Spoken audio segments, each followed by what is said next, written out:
Unveiling the Dark Horse, a phrase explored. Hello dear learners. Today, we're diving deep into a very interesting English phrase, dark horse. Ever heard of it? Let's discover what it means, its origins, and how to use it in everyday conversations. Dark horse is an idiom in the English language. When we say someone is a dark horse, we mean that the person is a little-known contender or competitor but unexpectedly succeeds or stands out.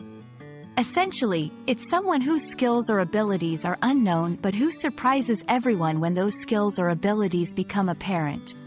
For instance, imagine there's a singing competition and everyone expects the famous participants to win. However, an unknown person with an incredible voice participates and astonishes everyone. That person can be called a dark horse. The term dark horse originally had a context in horse racing.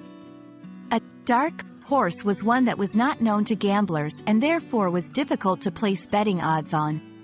Its abilities and potential were hidden or unclear.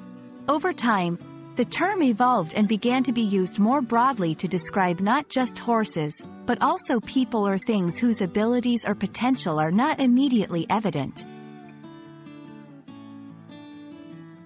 To help you internalize this phrase, let's look at a few examples. 1. Nobody expected her to win the chess tournament.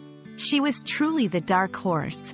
2. The independent film was the dark horse at the award ceremony, winning more accolades than major studio productions.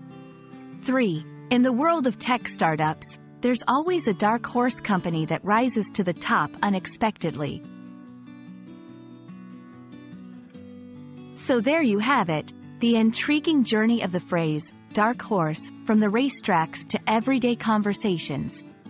The next time you come across an unexpected winner or someone showcasing hidden talents, you'll know exactly what term to use. We hope you found this explanation enlightening. Keep exploring the English language, and we'll see you in the next video. Happy learning!